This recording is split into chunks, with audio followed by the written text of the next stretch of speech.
Dead as a Doornail, Book 6 of the Stan Kraychik Mysteries. Author, Grant Michaels. Publisher, St. Martin's Press, New York. Narrator, Eric Aust. Chapter 20. The second cassette begins as the first one did, with Branco's formal remarks. This time, the subject is Myron Kratz. Even before Branco reads him his rights, Myron says, "I reserve the right to terminate this interview at any time and call my lawyer." Branco says, "I was just about to read you your rights." He does, and then asks Myron if he wants his attorney present.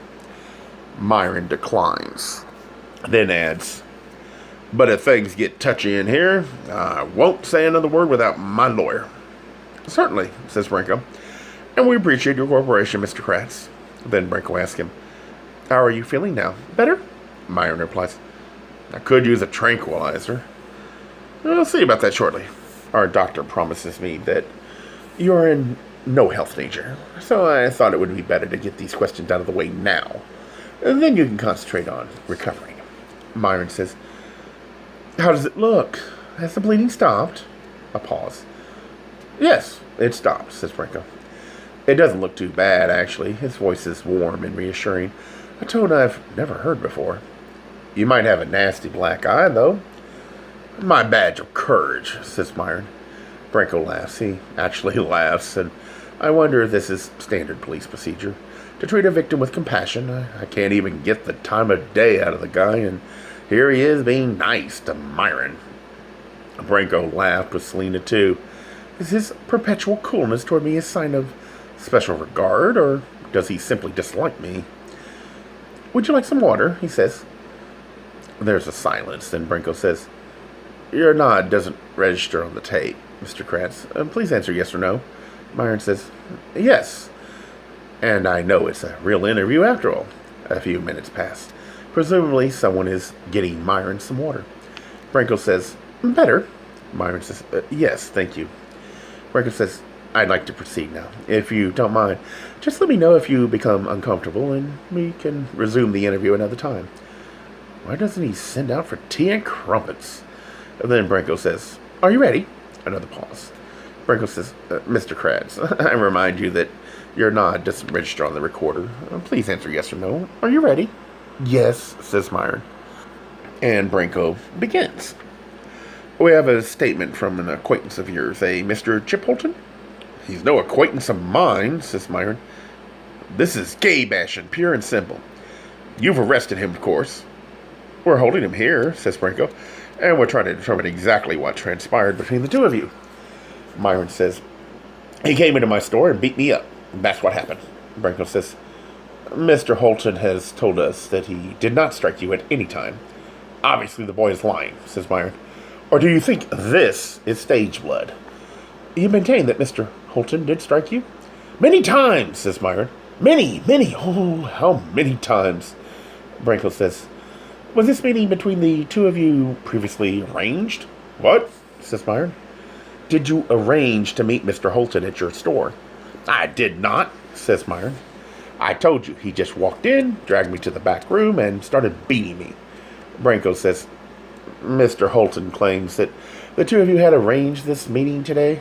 "That's a lie." Branco waits a moment, then asks, "Mr. Kratz, where was your dog during this incident?" "My dog? Yes. You have a dog, don't you?" "Betty," says Myron. "Betty was resting." "Where?" Myron hesitates. "Back in the storage area." "Is Mr. Holton familiar with your dog?" "I believe he's pet Betty once or twice on the street." "And what was your dog doing this incident?" "What?" says Myron. Branco says, "Did your dog attempt to protect you at all?" Myron says, "Betty wouldn't hurt a baby." "But Mr. Holton is not a baby. Can you explain why your dog did not try to protect you?" "Well, no," says Myron. After a moment, Branco continues, "Mr. Holton also states that you are in possession of something that belongs to him, and that you demanded very specific payment terms for its return. Is that true?" "No, it is not," says Myron. "You deny that you have something of Mr. Holton's." "Absolutely." "Mr. Holton claims that you once gave him a very expensive nail file as a gift. Is that true?" Why would I give him anything? Branco says, please answer yes or no. I never gave that musclehead a thing, says Myron. The answer is no. Branco says, did you ever purchase such a nail file? I have owned many nail files in my lifetime, Lieutenant. I'm talking about a very specific file. Diamond dust on sterling silver and an onyx handle in a leather case? That sounds very nice, says Myron. Quite luxe. Did you ever buy such a nail file? Myron pauses before he says, no. From Shreve, Crump, and Lowe? Says Branco. Not even from Walmart, replies Myron. Branco's question seemed to invigorate Myron, while they made Chip docile and repentant. Branco says, Mr. Kratz, can you tell me your whereabouts yesterday morning between the hours of 9 o'clock and 10:30? What does that have to do with Chip beating me up? I'm trying to determine his motivation. I was in my store, says Myron. Did you leave your store at any time during those hours? Lieutenant, have you forgotten what the weather was like yesterday? Who would go out in a mess like that? Branco says, not even to walk your dog? Myron pauses. Bet he didn't need a walk. There's an interruption, and Branco announces the entrance of one of his men bearing a large manila envelope. The two men whisper to each other, then Branco continues to Myron. Mr. Kratz, we have just found this object on the premises of your store. I hear the crumpling sound of a heavy manila envelope and then of something sliding out of it and landing with a soft thump onto the tabletop. Branco describes it as a sealed evidence bag containing a narrow leather case. Protruding from one end of the leather case is an onyx handle. Branco says, Mr. Holton told us about an inscription on the handle, but he declined to say what it is. I'm willing to have the lab take a look. That's not necessary, says Myron. Would you care to amend your statement? Myron says, first tell me if you have a search warrant. Branco says, we can produce one. There's a pause. Myron says, I wish to state that I am continuing this interview voluntarily and without legal representation. However, I have just suffered a severe assault to my body from which I have not completely recovered. Therefore, I reserve the right to amend or retract any and all statements I make here. Branco sighs heavily. Shall we postpone this interview until your attorney is present? No, says Myron. But I want to have it on record that I am cooperating with you and also that I am not waiving my rights by staying here and talking. Everything you say in this room is on record. Fine, said Myron. So you recognize this item, says Branco. First of all, said Myron, it's from Tiffany's, not Shreve's. Typical of Chip not to know the difference. So this was a gift from you to Mr. Holton. Yes, says Myron. At the time I gave it to him, he seemed to appreciate my attention.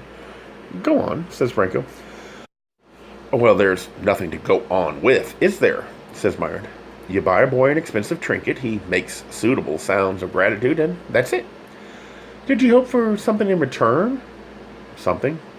A favor, says Branco.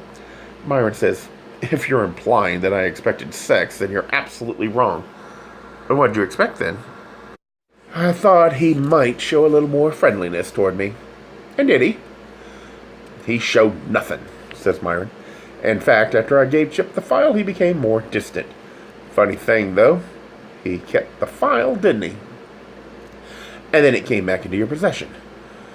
Yes, says Myron, it did. Exactly. How did that happen? I found it. Where? Myron pauses, a long pause. Branco repeats the question. Where did you find this file? Myron remains silent. Branco says, Mr. Kratz. Finally, Myron speaks. I think it might be time to call my lawyer. So ends cassette number 2 in the strange affair between a faded queen and a hetero-narcissist. Onward to cassette number 3. A Gay Mysteries audiobooks. I think it is easy to hate a label, but a face humanizes the word. So this effort is twofold. To offer comfort to those like myself that your world didn't end because you don't fit into the view of acceptable society on both sides. And in hopes of helping those with family that are LGBTQ, that it doesn't mean we are aliens from the child they once knew. reassure them so they can maybe be supportive at the same time, being true to their values.